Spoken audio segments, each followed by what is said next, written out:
আল্লাহু খালিকু কুল্লি শাই ওয়া হুয়া আলা কুল্লি শাইইন ওয়াকিল। আল্লাহ তাআলা সব জিনিস সৃষ্টি করেছেন, যা কিছু আমরা দেখি আর না দেখি সমস্ত জিনিসের সৃষ্টিকর্তা হলেন আল্লাহ। সৃষ্টির ক্ষেত্রে আল্লাহ এক। এরপরে রাজত্ব, মালিকানা, রাজত্ব কার বলেন না কেন? এক এক দেশের রাজা এক একজন, ঠিক না? কিন্তু সমস্ত রাজত্ব, কর্তৃত্ব, মালিকানা একমাত্র কার? কুলিল্লাহুম্মা মালিকাল মুলকি তুতিল মুলকা মান তাশা ওয়া তানজিউল মুলকা মিম্মান তাশা ওয়া তুইজ্জু মান তাশা ওয়া তুযিল্লু মান তাশা বিয়াদিকাল খায়র।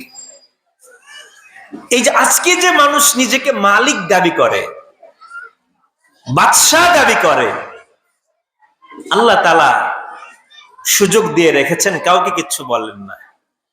কিন্তু একটা সময় এমন আসবে যখন আল্লাহ তাআলা ডাক দিয়ে বলবেন, লিমানিল মুলকুল ইয়াউম লিল্লাহিল ওয়াহিদিল কাহ্হার। আজকের দিনে, কিয়ামত দিবসে আজকের দিনের রাজত্ব কার? আল্লাহ আবার উত্তর দিবেন, লিল্লাহিল ওয়াহিদিল কাহ্হার, পরাক্রমশালী আল্লাহ তাআলা। তো রাজত্ব আল্লাহর জন্য, মালিক একমাত্র আল্লাহ। দুনিয়ায় যা কিছু হয়, ভালো মন্দ, এটা পরিচালনা করেন কে? ইউদাব্বিরুল আমরা। আল্লাহ সব বিষয় পরিচালনা করেন। সংক্ষেপে বলছি একেবারেই। আরেকটা বিষয় হচ্ছে রিজক। রিজিক দেন কে? রিজিক মানে হচ্ছে, আমরা মনে করি রিজিক মানে খাবার। শুধু খাবারের নাম রিজিক না। আমরা শিখে তারপরে যাব। আল্লাহ তাওফিক দান করেন। তো বলছিলাম, অজুর ফরজ কয়টা? 4টি। অজু ভাঙার কারণ 7টি। মুখস্থ আছে তো নাকি? নামাজের ফরজ 13টা। নামাজ ভাঙার কারণ বলেন না কেন? সবাই জানেন না মনে হয়। নামাজ ভাঙার কারণ কয়টা? 19টা। আচ্ছা, এই যে যারা বলতেছে না, নিশ্চয় এদের মুখস্থ নাই নামাজ ভাঙার কারণ, কি বলেন? যারা নামাজ ভাঙার কারণ বলতে পারতেছেন না, আপনাদের কি নামাজ হয়? নিশ্চয়ই হয় না। যারা নামাজ ভাঙার কারণ জানে না, তাদের নামাজ হয় না, এটা নিশ্চিত। হইলেও হইতে পারে। কারণ কোন কাজ করলে নামাজ ভাঙে এটা যদি আপনি না জানেন, তাহলে কখন নামাজ ভেঙে গেছে বুঝবেন? বুঝবেন না। সব জিনিসে, রোজার কিছু জরুরি বিষয় আছে, রোজা ভাঙার কারণ আছে। যাকাতের জরুরি বিষয় আছে, যাকাত আদায় না হওয়ার কারণ আছে। হজের জরুরি বিষয় আছে এবং হজ না হওয়ার কিছু কারণ আছে। দেখেন, নামাজের যে কয়টা ফরজ তার থেকে ভাঙার কারণ বেশি, ঠিক না? অজুর যে কয়টা ফরজ তার থেকে ভাঙার কারণ বেশি। অজু আমরা ধরে বলি, অজুর ফরজ হচ্ছে 4টা, ভাঙার কারণ 7টা। আচ্ছা, এই যে নামাজ, রোজা, হজ, যাকাত, অজু, এগুলোর দাম বেশি না ইমানের দাম বেশি? কি বলেন? তাহলে এইগুলোর যেহেতু জরুরি শর্ত আছে, আবার ভাঙারও কারণ আছে, তাহলে ইমানটা যখন বেশি দামি, এই ইমানের জন্য কিছু জরুরি বিষয় থাকা দরকার কিনা? থাকা দরকার। আর এই ইমান ভাঙারও কিছু কারণ থাকা দরকার কিনা? দরকার কিনা? দরকার আছে। তবে দুঃখজনক বিষয় হচ্ছে, আমরা যারা নিজেদেরকে মুসলিম দাবি করি, শুধু মুসলিম দাবিদার না, আমরা যারা নামাজি মুসলমান আছি, নিজেদেরকে পাক্কা সাচ্চা মুসলিম দাবি করি, এই আমাদের অধিকাংশ মানুষ জানে না যে কোন কোন কারণে ঈমান থাকে আর কোন কোন কারণে ঈমান থাকে না। কথাটা কি ভুল বললাম নাকি সঠিক বললাম? ঈমান থাকার জন্য জরুরি কয়েকটা বিষয় আছে, আর ঈমান ভাঙার জন্য কয়েকটা বিষয় আছে। এই বিষয়গুলো থাকলে তার ঈমান আছে, এই বিষয়গুলো না থাকলে তার ঈমান নাই। আসেন আমরা একটু সংক্ষেপে কয়েকটা বিষয় আলোচনা করি। ঈমানের জন্য প্রথম শর্ত হচ্ছে তাওহীদ। প্রথম শর্ত কি? তাওহীদ। তাওহীদ আবার কয়েকটা প্রকার হয়। তাওহীদ মোটামুটি 3 প্রকারের। আপনারা যদি বিরক্ত না হন তাহলে মুখস্থ করেন কথাগুলো। হয়তো প্রথম বক্তা এই জন্য মনে করতেছেন যে উনি আর কি বলবে, যা বলে বলুক, বসে আছি আমরা। কিন্তু আমার মনে হয় পুরা বয়ানের মধ্যে এই কথাগুলো আর আসবে না, আমার এটা মনে হয়। বাকি বাস্তবতা অন্যরকম হতে পারে, আল্লাহ ভালো জানেন। ওয়াজ হয় 4 ঘন্টা 6 ঘন্টা সারা রাত ওয়াজ হয়, কিন্তু মানুষের যেটা কাজে লাগবে এই আলোচনা হয় না। আলোচনা কিসসা কাহিনী দেওয়া হয়, কোন জায়গায় কে কারে কাফের বললো এই আলোচনা হয়, কিন্তু আমার ঈমান নিয়ে পরিচর্চা করতে হবে এই আলোচনা হয় না। এজন্য যদি বিরক্ত না হন তাহলে মুখস্থ করার চেষ্টা করেন, কারো কাছে খাতা কলম থাকলে টুকি রাখার চেষ্টা করেন। ঈমানের জন্য জরুরি যে জিনিসটা সর্বপ্রথম সেটা হচ্ছে তাওহীদ। তাওহীদ মানে আল্লাহকে এক বিশ্বাস করা। তাওহীদের 3টা প্রকার হয়। একটা প্রকার হচ্ছে তাওহীদুর রুবুবিয়্যাহ, দ্বিতীয় তাওহীদুল উলুহিয়্যাহ, তৃতীয় তাওহীদুল আসমাই ওয়াস সিফাত। এই যে তাওহীদ যে 3 প্রকার, আমার সামনে যারা আছেন কারো মুখস্থ আছে? যদি মুখস্থ থাকে একটু হাত দেখান কষ্ট করে। একজনেরও নাই। তাহলে নিজেরা যে মুসলিম পরিচয় দেন, আপনি কি বিশ্বাসে মুসলিম? কোন বিশ্বাস ধারণ করে আপনি মুসলিম? আমার ঈমানের জন্য যেটা জরুরি সেটা আপনি জানেনই না, আমি জানি না সেটা কি। তাহলে কোন ভিত্তিতে আমরা মুসলিম বলেন? আপনার আব্বা মুসলিম ছিল এজন্য আপনি মুসলিম? আপনি মুসলিম ঘরের সন্তান, মুসলিম মহল্লায় থাকেন, মুসলমানদের মসজিদে যান, এই জন্য আপনি মুসলিম? সাহাবা ইকরামের অধিকাংশ এমন ছিলেন যাদের বাবা ছিল মুশরিক। তাহলে বাবা মুসলিম এই পরিচয় বহন করলে মুসলিম হওয়া যায়? এমন ছিল নবীদের সন্তান ঈমান নাই, নবীদের স্ত্রী ঈমান নাই। নূহ আলাইহিস সালাম সন্তানকে বলতেছেন ইয়া বুনাই ইরকাম মা'না। নূহ আলাইহিস সালাম সন্তানকে বলতেছে আসো নৌকায় চড়ো এবং কাফেরদের অন্তর্ভুক্ত হয়ো না। নূহ আলাইহিস সালাম নবী, অথচ তার ছেলের কি নাই? ঈমান নেই। ইব্রাহিম আলাইহিস সালাম নবী, তার বাবার ঈমান নেই। ঈমান থাকার জন্য আপনি কার সন্তান, আপনার বাবাকে এটা যাচাই বাছাই করা হবে না, আপনার মধ্যে তাওহীদ আছে কিনা এটা দেখা হবে। তাহলে আমি মুসলিম দাবি করছি, কিন্তু কি কারণে, কিসের ভিত্তিতে মুসলিম এটা আমার জানা নাই। তাহলে কি সত্যিকার মুসলিম না ভণ্ড মুসলিম আমরা? কি বলেন? কথা যদি বিপক্ষে যায় তাহলে মাইন্ড করেন না, আবার এটাই বাস্তবতা। একজন রোগী যখন ডাক্তারের কাছে যায় তখন অনেক সময় ডাক্তাররা রোগীকে রোগ বলতে ইতস্ত বোধ করে, বলে না, অনেক কারণে বলে না, অনেক কারণে বলে না, তবে অনেক সময় বলেও দেয়। কিন্তু সাধারণত রোগীর সাথে যারা যায় ওদেরকে বলে। একা গেলে একজনের কিডনি দুটোটা শেষ হয়ে গেছে, তাকে বলে যে আপনার কিডনি শেষ হয়ে গেছে। একজন সুস্থ মানুষ হেঁটে হেঁটে হাসপাতালে গেছে, যাওয়ার পরে এখন তাকে বলা হলো যে আপনার তো ব্লাড ক্যান্সার, আপনার তো এই ক্যান্সার এই ক্যান্সার, এই ঝামেলা এত বড় একটা হয়ে গেছে। এটা যদি ওই মানুষটাকে বলা হয়, সুস্থ থাকবে নাকি আরো অসুস্থ হয়ে পড়বে? তো ডাক্তার বেচারা সমস্যার কথা সরাসরি বলে না, বরং একটু ঘুরে পেঁচাইয়া বলে, তার সাথে যারা থাকে তাদের কাছে বলে। আর আমাদের হুজুররাও সরাসরি যার সমস্যা তার কাছে বলে না, ঘুরায় পেঁচায় অন্য কথা বলে মাহফিল শেষ করে দেয়। কিন্তু এই যে যে আমরা এখানে যারা বসছি, এখানে মুরব্বী আছে, দাড়ি পাকা মুরব্বী, যদি এমন হয় যে আপনি 30 বছর পর্যন্ত মাহফিল শুনতেছেন কিন্তু কোন সময় তাওহীদের কথা শোনেন নাই, তাহলে এই দোষ কার? আমরা যারা ডাক্তারি করতেছি মুমিনদের, এদের দোষ না? কি বলেন? মানুষের যতটুকু প্রয়োজন, যে জিনিসটা প্রয়োজন সে জিনিসটা বলতে হবে। তাওহীদের 3 নম্বরের 1 নম্বর হচ্ছে তাওহীদুর রুবুবিয়্যাহ।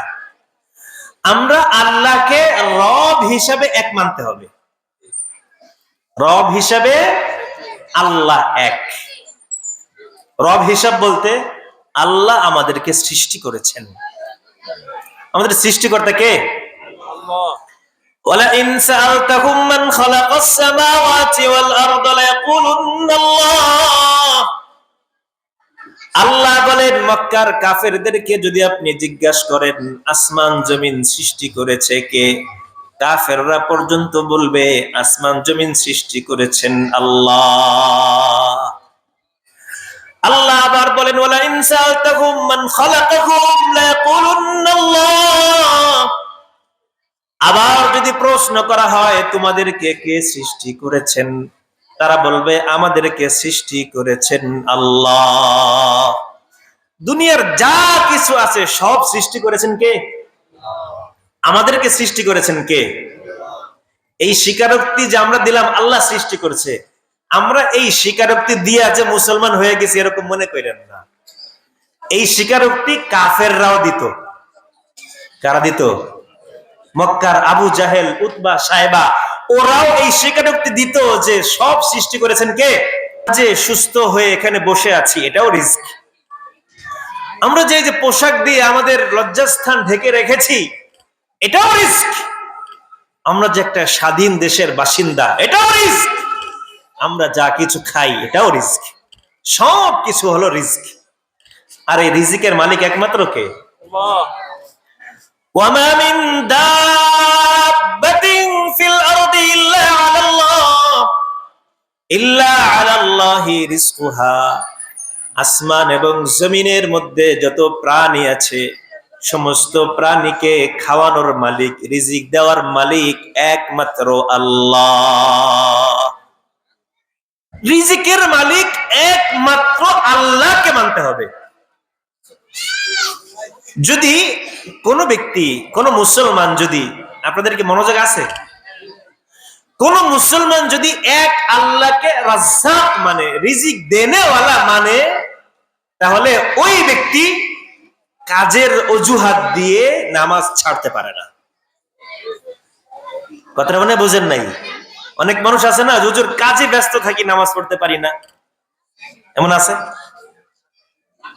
যদি কেউ আল্লাহকে রাজ্জাক মানে, তাহলে আল্লাহর হুকুম পালন করা ব্যতীত, আল্লাহর হুকুম পালন না করে অন্য কোন কাজে ব্যস্ত থেকে আল্লাহর এই হুকুমকে সে পরিত্যাগ করবে, এটা হতেই পারে না। তাওহীদুর রুবুবিয়্যাহ এটার নাম। সৃষ্টি করেছেন আল্লাহ, সবকিছু পরিচালনা করেন আল্লাহ, সবকিছুর মালিক হলেন আল্লাহ, রিজিক দেন একমাত্র কে? আল্লাহ। এই বিশ্বাসটা যদি পরিপূর্ণ থাকে তাহলে আপনি তাওহীদের 1% আপনার মধ্যে আছে। 2 নম্বর তাওহীদুল উলুহিয়্যাহ মানে তাওহীদুল ইবাদাহ। ইবাদতের ক্ষেত্রে তাওহীদ। ইবাদত মানে হচ্ছে গোলামি করা। ইবাদত মানে কি? অনেকে চোখ বন্ধ করে আছেন, আপনারা ঘুমায়েন না, কিন্তু মাহফিল মাত্র শুরু হয়েছে, অনেক রাত পর্যন্ত চলবে, ঘুমানো যাবে না। একটু মনোযোগ দিন, ফায়দা হবে ইনশাআল্লাহ। 2 নম্বর তাওহীদুর রুবুবিয়্যাহ, তাওহীদুল উলুহিয়্যাহ মানে হচ্ছে ইবাদতের ক্ষেত্রে আল্লাহকে এক জানা। ইবাদত মানে গোলামি। আমরা যে মাগরিবের নামাজ পড়েছি, মাগরিবের নামাজ কার জন্য? এশার নামাজ কার জন্য? সমস্ত নামাজ কার জন্য? রোজা রাখি কার জন্য? যাকাত প্রদান করি কার জন্য? হজ কার জন্য? সব কার জন্য? আল্লাহর জন্য। কেউ যদি মনে করে যে আমি যদি নামাজ পড়ি তাহলে ভোট পাবো, আমি যদি জাকাত দেই তাহলে ভোট পাবো, তাহলে এই নামাজ জাকাত কার জন্য? এটা কি আল্লাহর জন্য হলো নাকি গায়রুল্লাহর জন্য হলো? দেখবেন নির্বাচনের আগে অনেকে উমরা করতে যায়, হজ করতে যায়, মানে মানুষ তার হজ দেখবে, কত ধার্মিক মানুষ। এই যে হজ, এই হজ কি আল্লাহর জন্য না গায়রুল্লাহর জন্য? যদি কারো মধ্যে, অনেকে দেখবেন যে কোনো ইবাদত করে, এখানে মানুষ খুশি হবে, মানুষ ভালো বলবে, এই উদ্দেশ্য থাকে। যদি এই উদ্দেশ্য কারো থাকে ইবাদতের ক্ষেত্রে, তাহলে সে মুওয়াহিদ, মুমিন হতে পারলো না, সে মুশরিক। তাওহীদের তৃতীয় নম্বর প্রকার হচ্ছে তাওহীদুল আসমাই ওয়াস সিফাত। আল্লাহ তাআলার নাম এবং গুণাবলীর ক্ষেত্রে এক মনে করা, এক এবং অদ্বিতীয় মনে করা। যেমন আল্লাহ তাআলার ইন্না লিল্লাহি তাআলা 99 ইসমান মান আহসাহা দাখালাল জান্নাহ। যারা আল্লাহ তাআলার 99 নাম মুখস্থ করবে সুন্দর করে, আল্লাহর নবী সাল্লাল্লাহু আলাইহি ওয়াসাল্লাম বলেছেন তারা জান্নাতে চলে যাবে। মুখস্থ আছে সবার? কি সহজ জান্নাতে যাওয়া, দেখছেন? আল্লাহ তাআলার 99 নাম মুখস্থ করলে জান্নাতে চলে যাবে। তো এই আল্লাহর যে নামগুলো আছে, সিফাতগুলো আছে, আল্লাহ তাআলা আমাদেরকে সৃষ্টি করেছেন। আল্লাহ রহমান, আল্লাহ খালেক, আল্লাহ মালিক, আল্লাহ জব্বার, আল্লাহ কুদ্দুস, এই যত নাম আছে, এই নাম, এই সিফাতগুলো একমাত্র আল্লাহর জন্যই খাস, আর কারোর জন্য নাই। এবং এই গুণাবলী কোন মানুষের মধ্যে পাওয়া যেতে পারে না, একমাত্র এই গুণ কার আছে? আল্লাহর আছে, এই বিশ্বাস করা। এই হলো সংক্ষেপে। এতটুকু বিশ্বাস যদি কারোর মধ্যে থাকে, তাহলে আপনি মোটামুটি মুসলিম, যদি আপনার মধ্যে ঈমান ভাঙ্গার কারণ না পাওয়া যায়। কথা বুঝতেছেন? তাহলে তাওহীদ কয় প্রকার ছিল? 3 প্রকার। তাওহীদুর রুবুবিয়্যাহ, তাওহীদুল উলুহিয়্যাহ, তাওহীদুল আসমাই ওয়াস সিফাত। আপনি যা মনে করেন না কেন, আমি মনে করতেছি যে এখন বাংলাদেশের মানুষদের জন্য এই আলোচনা ছাড়া গুরুত্বপূর্ণ আর কোনো আলোচনা নাই। এজন্য আলোচনাগুলো একটু শুধু শুনেন না, নিয়ে যাওয়ার চেষ্টা করেন। তাওহীদ যখন পরিপূর্ণভাবে আপনার মধ্যে আছে, তখন ওই যে নামাজের মতো, নামাজের ফরজ যখন ঠিক মতো আছে, ওযুর ফরজ যখন ঠিক মতো হয়ে গেছে, এখন নামাজ যেন না ভাঙ্গে এই চেষ্টা করতে হবে, ওযু যেন না ভাঙ্গে এই চেষ্টা করতে হবে। তদ্রূপ ঈমান যখন আপনার মধ্যে আসলো, এই ঈমান যেন ভেঙে না যায় এই চেষ্টাও করতে হবে। একজন ভাই কি বলতে পারবেন যে কয় কারণে ঈমান ভাঙে? অধিকাংশ মানুষ পারবে না। আপনাদেরকে আমি, আপনারা পারেন না এটা প্রমাণ করার জন্য জিজ্ঞেস করতেছি না, আপনারা ভুল বুঝেন না, কিন্তু এটা অনেক মানুষই পারে না, অধিকাংশ মানুষই পারে না। ঈমান ভাঙার অনেকগুলো কারণ আছে, তার মধ্যে বিশেষ বিশেষ 10টা কারণ। কয় কারণ? 10 কারণে ঈমান ভাঙ্গে। মুখস্থ রাখার চেষ্টা করা লাগবে। 1 নম্বর হচ্ছে, আমরা তো প্রথমে তাওহীদের বিশ্বাসী হয়েছিলাম, ঠিক না? তাওহীদ, তাওহীদের 3 প্রকারের, 3 প্রকারের ঈমান আমাদের আছে। এখন এই ঈমান যেন না ভাঙ্গে, এটার জন্য এই ঈমান ভাঙার কারণগুলো মুখস্থ করে রাখতে হবে। 1 নম্বর হচ্ছে আল ইশরাকু ফি ইবাদাতিল্লাহ, আল্লাহর ইবাদতে শরীক করা।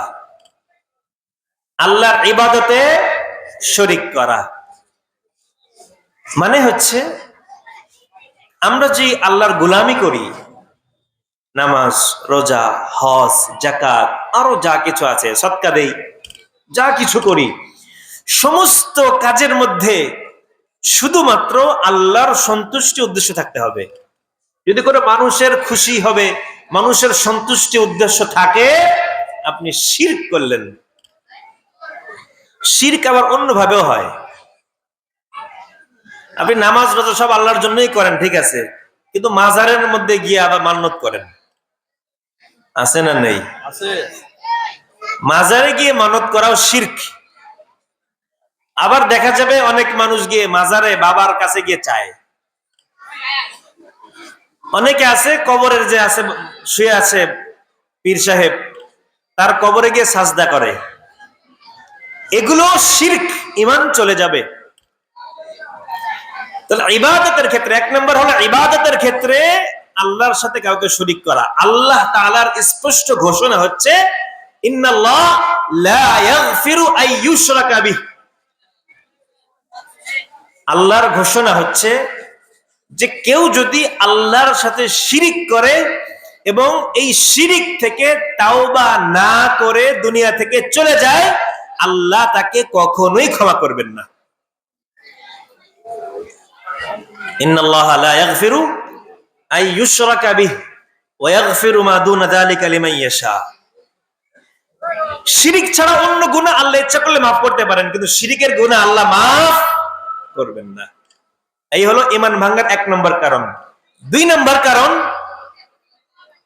কোন ব্যক্তি বা বস্তুকে এমন মনে করা যে সে আল্লাহর কাছ থেকে সাহায্য সুপারিশ আনার জন্য ওসিলা হবে, এবং এটা মনে করে এই ব্যক্তিকে তার কাছে দোয়া করা, এই ব্যক্তির কাছে সুপারিশ চাওয়া, এই ব্যক্তিকে এই ব্যক্তির উপরে তাওয়াক্কুল করা। কি বলেন? এমন আছে না নাই? পীর সাহেবের জন্য তো এরকম করে থাকে অনেকে, যে পীর সাহেব আমাকে আল্লাহ পর্যন্ত পৌঁছে দিবে, এজন্য পীর সাহেব যা বলে তাই। পীর সাহেব বলতেছে নামাজ পড়ো না, নামাজ পড়ে না, নামাজের দরকার নাই এরা বলে। আবার বর্তমান সময়ে তো বাউল বের হয়েছে। বাউলের বিষয়ে তো আপনারা জানেন, সারা দেশে বাউলের ছড়াছড়ি এখন। এই যে বাউলরা আছে, এই বাউলদের সম্পর্কে আপনাদেরকে সামান্য একটু ধারণা দেই।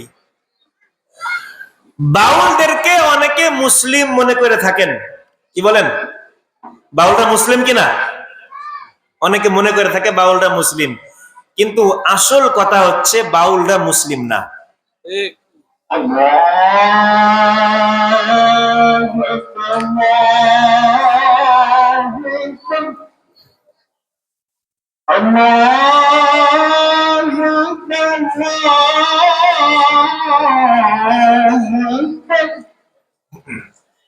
أشهد أن لا إله إلا الله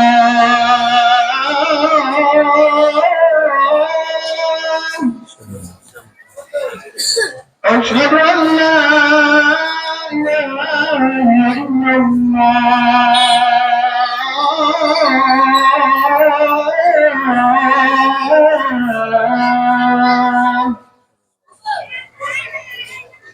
أشهد أن محمدا رسول الله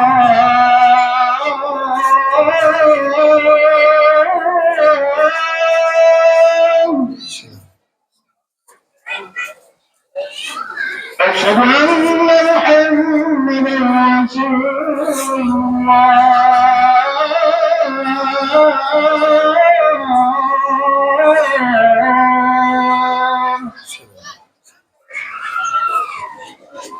حي على الصلاة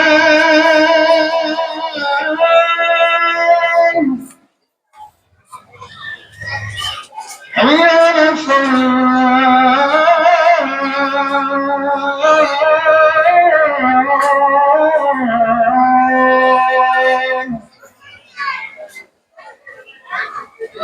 حي على الفلاح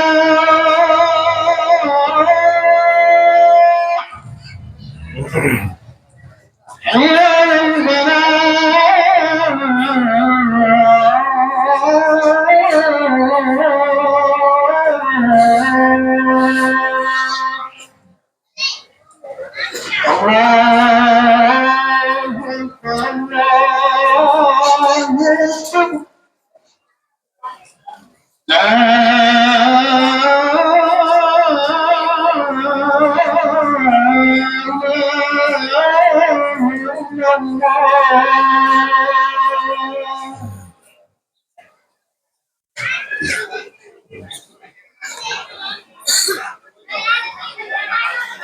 আচ্ছা, তাহলে আমরা বলতেছিলাম এই বাউলরা সত্যিকার অর্থে কি না?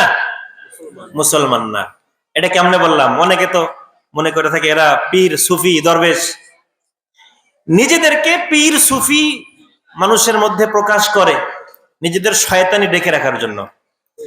কিন্তু বাউলরা সত্যিকার অর্থে কোনো ধর্ম মানে না, না ইসলামী ধর্ম, না ইসলাম মানে, না অন্য কোনো ধর্ম তারা মানে, কোনো ধর্ম তারা মানে না। এজন্য এই যে পীর যারা আছে, আমাদের যারা পীর মনে করে বাউলদেরকে, বাউল কোনো পীর টির না, এরা অমুসলিম, এদের স্বতন্ত্র ধর্ম আছে, এ বিষয়ে আলোচনা বাড়াচ্ছি না। বাকি এদের বিষয়ে একটু গবেষণা করে দেখবেন এরা কি না মুসলমান না। 3 নাম্বার ঈমান ভাঙার কারণ, যেহেতু সময় কমের জন্য আলোচনা সংক্ষিপ্ত করছি। ঈমান ভাঙার কারণ 3 নাম্বার হচ্ছে, 1 নম্বর মনে আছে কারো? শিরিক করা। 2 নম্বর কোন ব্যক্তি বা বস্তুকে আল্লাহর এমন মনে করা যে সে আল্লাহর কাছ থেকে সুপারিশ এনে দিতে পারে, আল্লাহর কাছ থেকে সে সাহায্য এনে দিতে পারে, এই জন্য এই ব্যক্তিকে ডাকা, তার কাছে দোয়া করা, তার উপরে ভরসা করা।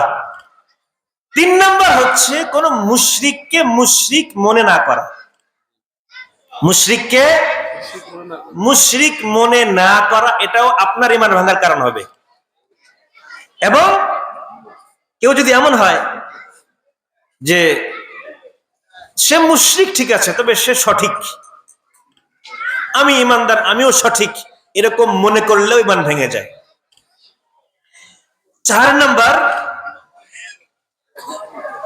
এমন বিশ্বাস করা যে নবী সাল্লাল্লাহু আলাইহি ওয়াসাল্লাম আল্লাহর পক্ষ থেকে যে বিধান এনেছেন, এই বিধান ছাড়া অন্য কোন বিধান উত্তম। রাসূল সাল্লাল্লাহু আলাইহি ওয়াসাল্লাম যে আদর্শ আমাদেরকে দিয়েছেন, এই আদর্শ ছাড়া অন্য কোন আদর্শ, জীবন ব্যবস্থা উত্তম, এটা মনে করা ঈমান ভাঙ্গার 4র্থ কারণ। একটু মিলাবেন কোন কারণ আমাদের মধ্যে পাওয়া যায়, কোনটা পাওয়া যায় না। আজকের পৃথিবীর অধিকাংশ দেশে কোরআনের বিধান চলে নাকি চলে না? চলে নাকি চলে না? বাংলাদেশে চলে?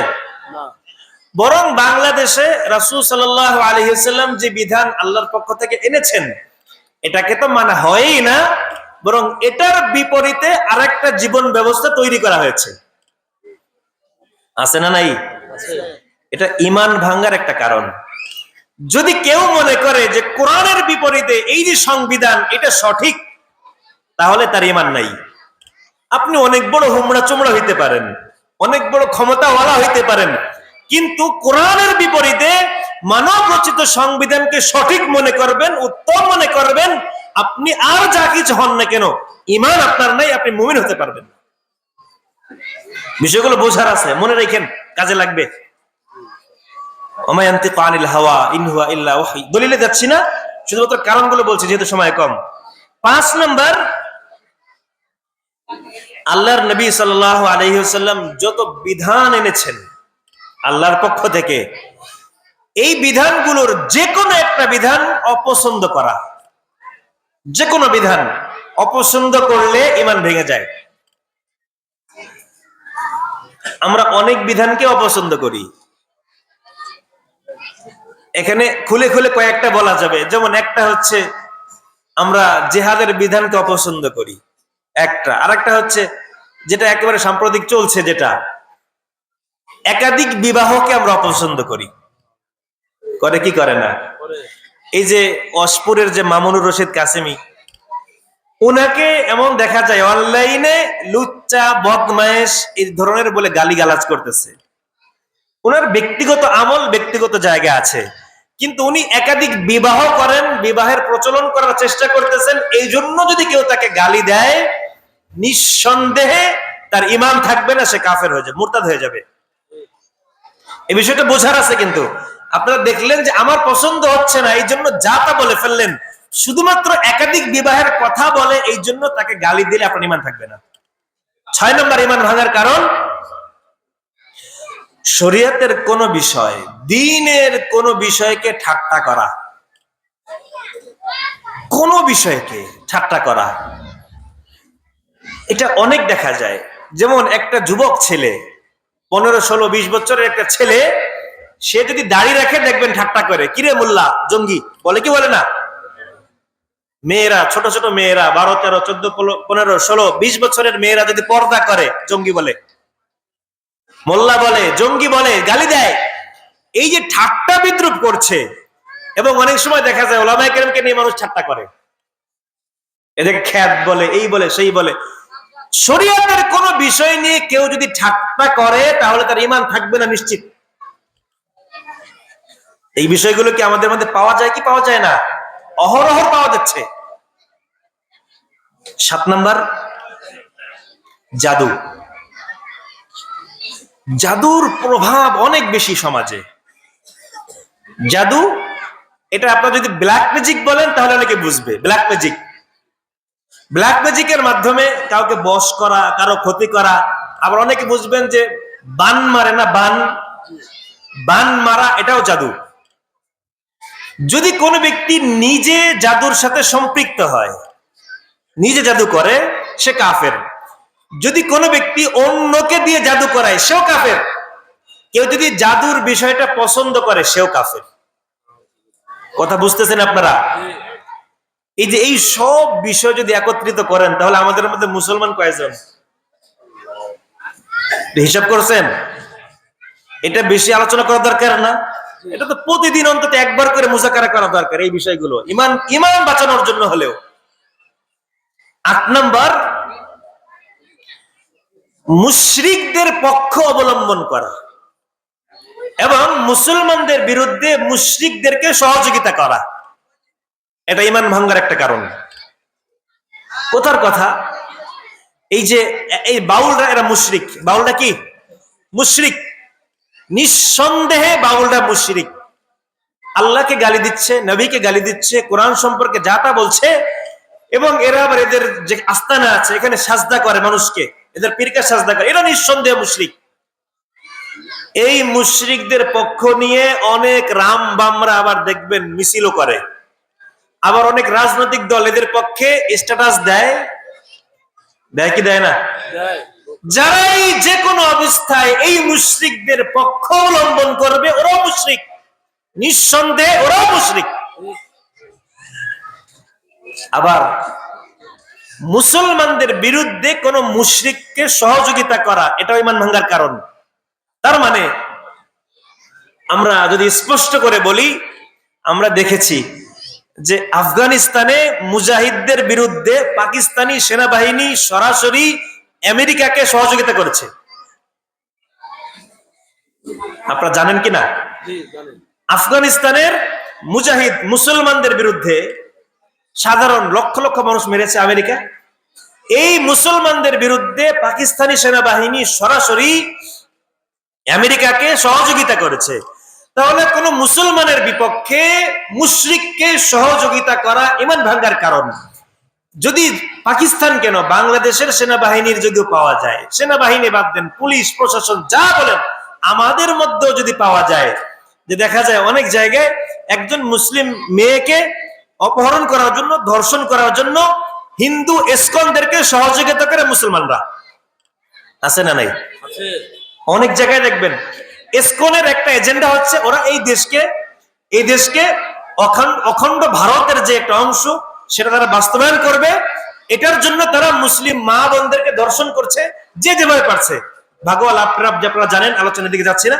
বাকি এখানে অনেক মুসলিম যুবকরা দেখবেন হিন্দুদের সাথে সম্পর্ক ভালো, এই মুসলিম যুবকরা হিন্দুদেরকে সহযোগিতা করে মুসলিম মেয়েদেরকে, বোনদেরকে এই ধর্ষণ করার জন্য, ভাগোয়া লাভ ট্রাপের মধ্যে ফেলার জন্য। এই যে মুসলিমরা অমুসলিমকে সহযোগিতা করলো মুসলমানের বিরুদ্ধে, তারও ঈমান নেই। ঈমান ভাঙার কারণ। এরপর একটা হচ্ছে 9 নম্বর, এই বিশ্বাস রাখা যে কোনো মানুষের পক্ষে এটা সম্ভব সে কোন কোন বিষয়ে দ্বীনের বাহিরে কাজ করবে, ধর্মের বাহিরে। আমি একজন পীর দেখেছি যেখানে আমরা হক মনে করে গিয়েছিলাম, কিন্তু সেখানে সম্পূর্ণ বাতিল প্রমাণিত হয়েছে। ওখানে এরকম যে পীর সাহেব হঠাৎ নামাজ পড়তেছে না, তো পীর সাহেব কেন নামাজ পড়ে না? বলে এটা পীর সাহেবের জন্য সুযোগ আছে। আবার অধিকাংশ ক্ষেত্রে দেখা যাচ্ছে পীর সাহেব অজু করেন না, অজু করে না। কারণ কি? পীর সাহেবের সুযোগ আছে। মানে দ্বীনের অকাট্য কোন বিধানকে কোন ব্যক্তির জন্য এমন মনে করা যে এটা না পালন করা, পালন না করা তার জন্য বৈধ, তার জন্য সুযোগ আছে, এরকম আকীদা রাখাটাও ঈমান ভাঙার কারণ। 10 নম্বর, দ্বীনের কোন বিষয় অবহেলা করা, অবজ্ঞা করা, এইটা দেখবেন সবার মধ্যে পাওয়া যাবে। ওমান আযলামু মিম্মান যুক্কিরা বিআয়াতি রাব্বিহি সুম্মা আ'রাদা আনহা ইন্না মিনাল মুজরিমিনা মুনতাকিমুন। দ্বীনের কোন বিধান অবজ্ঞা করা, অবহেলা করা, অধিকাংশ মুসলমানদের অবস্থা হলো এরকম যে না দ্বীন শিখে, না দ্বীনের উপর আমল করে। এরকম অধিকাংশ মুসলমান নাকি না? অধিকাংশ মুসলমান যারা দ্বীন সম্পর্কে বেখবর, দ্বীনের জ্ঞানও অর্জন করে না, দ্বীন সম্পর্কে না জানার কারণে আমলও করতে পারে না, এমন যদি হয় এটাও ঈমান ভাঙ্গার কারণ হতে পারে। দ্বীন সম্পর্কে না জানার কারণেই তো আজকে বাউলদের পক্ষ নিচ্ছে। দ্বীন সম্পর্কে যদি কেউ গাফেল থাকে, উদাসীন থাকে, যে কোনো মুহূর্তে এটাও দ্বীন থেকে খারেজ হওয়ার, ঈমান ভাঙ্গার কারণ হয়ে দাঁড়াবে। এজন্য আজকে এই যে আলোচনাগুলো হলো, দরকার কি দরকার না? খুবই দরকার। আর যত আলোচনাই করেন না কেন ভাই, এই আলোচনা দরকার আছে, কিন্তু সবার আগে দরকার ঈমান ঠিক করা। এজন্য একেবারে সংক্ষেপে আলোচনা করলাম। বাকি যা কিছু আলোচনা হলো আপনারা সুযোগ মতো আপনাদের ইমাম সাহেবদের কাছে বা আলেমদের কাছ থেকে জেনে নেবেন, ঈমান কিভাবে হয়, ঈমান কিভাবে পরিপূর্ণ হয়, ঈমান কিভাবে আনয়ন করতে হয়, এবং ঈমান কিভাবে ভেঙে যাওয়া থেকে রক্ষা করতে হয়। এই বিষয়গুলো আল্লাহ আমাদেরকে জানার এবং পরিপূর্ণ আমল করার তৌফিক দান করেন। আমিন। ওয়া আখিরু দাওয়ানা আনিল হামদুলিল্লাহি রাব্বিল আলামিন।